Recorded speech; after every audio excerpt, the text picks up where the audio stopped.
हमारे साथ बात करने के लिए समाजवादी पार्टी के बागी नेता सिद्धेश सिन्हा जी मौजूद हैं, जिनका दावा है कि वो उन्होंने 40 साल तक सपा में अपनी राजनीति की है, लेकिन जब बारी आई टिकट देने की तो उनको टिकट नहीं दिया गया। बावजूद इसके वो चुनाव मैदान में लड़ने के लिए कूद पड़े हैं और निर्दल उन्होंने कहा कि वो निर्दल ही लड़ेंगे। सिद्धेश जी, ये बताइए, आप आखिर इतने सालों तक समाजवादी पार्टी में रहे, पार्टी की राजनीति की, लेकिन जब टिकट देने की बारी आती है तो बार-बार आपको टिकट नहीं दिया जाता है। तो ये नाराजगी है, आप चुनाव ज़रूर लड़ेंगे या फिर पार्टी के किसी नेतृत्व जब आपको मना लेगा तो आप वापस भी हो जाएँगे? नहीं, अब तो सवाल ही नहीं उठता कि कोई शीर्ष नेतृत्व भी मुझको कहेगा कि चुनाव न लड़े। तो चूँकि ये मेरा संवैधानिक और लोकतांत्रिक अधिकार है कि चुनाव लड़ना चाहिए। लेकिन चुनाव बगावत करके चुनाव लड़ने की क्या आवश्यकता है? बगावत यहाँ पर शब्द की बात नहीं आ सकती है। किसी का अगर हक मारा जाए, तो उसको बगावत नहीं कहते हैं। सच कहना अगर बगावत है तो समझो हम भी बागी हैं। तो आपकी पार्टी के ऊपर जो नेता हैं उनसे बातचीत हुई थी? उन्होंने क्या कहा? आपको ऊपर से कहा गया कि आप ठीक है, आपको टिकट नहीं मिला तो आप पार्टी का साथ दीजिए या फिर आप चुनाव लड़िए, क्या कहा गया? नहीं, हमारे राष्ट्रीय अध्यक्ष जी से मैं स्वयं मिला हुआ था, उन्होंने कहा कि आपके साथ अन्याय नहीं होगा। उसी तरह से जिला अध्यक्ष ने भी लगातार यहाँ पर मुझसे कहा और यहाँ जिले के विशिष्ट नेतृत्व ने कहा कि आप क्षेत्र में लगे रहिए, आपको पूरा मौका दिया जाएगा। और ऐन वक्त पर मेरी स्थिति ऐसी हो गई कि 40 साल बनाम 4 दिन के नारे के साथ मुझको चुनाव मैदान में उतरना पड़ा। अब मैं निश्चित रूप से चुनाव लड़ूंगा और मैं बागी शब्द अपने को इसलिए नहीं मानता कि मैं दल का बागी नहीं हो सकता, क्योंकि दल के प्रति मेरी तीसरी पीढ़ी है जो समाजवाद से जुड़ी हुई है। अब मैं सपा बनाम समाजवाद के नाम पर ये चुनाव लड़ूंगा, क्योंकि डॉक्टर लोहिया जो हमारी इसके अनुयायी थे वो कहते थे कि जिंदा कौमें 5 वर्षों तक इंतजार नहीं कर सकती। तो आपने पर्चा भर दिया है?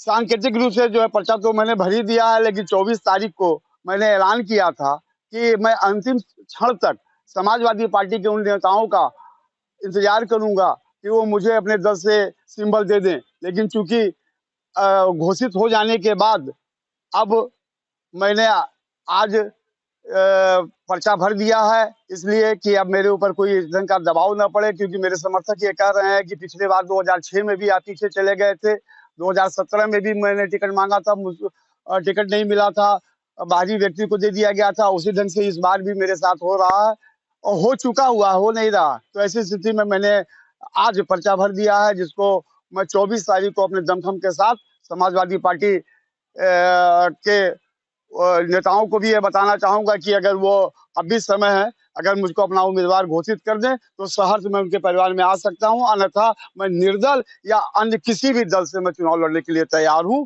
और मैं निश्चित चुनाव लड़ूंगा। जब पार्टी ने आपको आश्वासन दिया था कि आपको टिकट दिया जाएगा, जाइए अब तैयारी करिए, उसके बाद अचानक से जब ये नगर पालिका अध्यक्ष के नामों की घोषणा हुई समाजवादी पार्टी की तरफ से, तो आपको आपने ऊपर बात नहीं की कि ऐसा क्यों किया गया आपके साथ धोखेबाजी?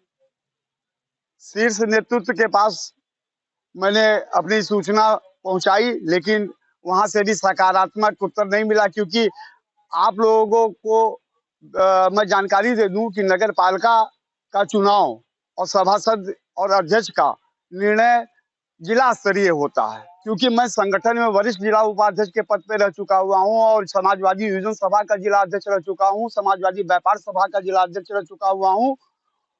ये टिकट कहीं से भी केंद्रीय नेतृत्व के जानकारी में उनको एक विश्वास में केवल ले लिया जाता है कि एकल नाम की घोषणा कर दी जाए और उस पर उनकी सहमति बन जाती है। ऐसे स्थिति में मैं मानता हूं कि जो भी निर्णय हुआ है वो जिला नेतृत्व द्वारा ये निर्णय लिया गया है, न कि हमारे जो है राष्ट्रीय अध्यक्ष जी द्वारा लिया गया है। क्या भीतरघात का शिकार आपको बना दिया गया? मैं साजिश का शिकार हुआ हूँ, मेरे साथ साजिश हुआ।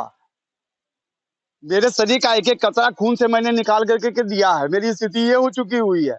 मैं लगातार, मेरे पिताजी समाजवाद से जुड़े रहे, मैं जुड़ा रहा, मेरा बेटा जो है घूम घूम करके के चाहे यहाँ के बस्ती सदर के विधायक रहे हों, चाहे कप्तानगंज के विधायक रहे हों, चाहे महादेवा के, चाहे वो रुधौली के, मेरा लड़का तक जा जा करके के लोगों के लिए गीत गा गा करके, गाना गा गा करके वोट मांगने का काम किया। ये तो मेरे साथ अन्याय हुआ है। मैं तो अब अन्याय के खिलाफ लड़ रहा हूँ और सपा बनाम समाजवाद के नाम पर लड़ रहा हूँ। बिल्कुल, देखिए, ये सिद्धेश सिन्हा है, इनका कहना है कि ये सपा बनाम समाजवाद की लड़ाई के साथ ये चुनाव मैदान में कूद पड़े हैं। फिलहाल इनको सपा से टिकट नहीं मिला है, लेकिन 40 साल तक इन्होंने समाजवादी पार्टी में अपनी सेवाएँ दी, राजनीति की। लेकिन जब बारी आई कि अब उनको चुनाव मैदान में उतारा जाए, टिकट दिया जाए, तो इन्हें टिकट नहीं दिया गया, उनका टिकट काट दिया गया है। फिलहाल अब देखना ये होगा कि बस्ती की जनता किसे अपना अध्यक्ष चुनती है और सिद्धेश सिन्हा का जो कद है उसको लेकर बस्ती की जनता किस तरीके से इनको अपना समर्थन देती है।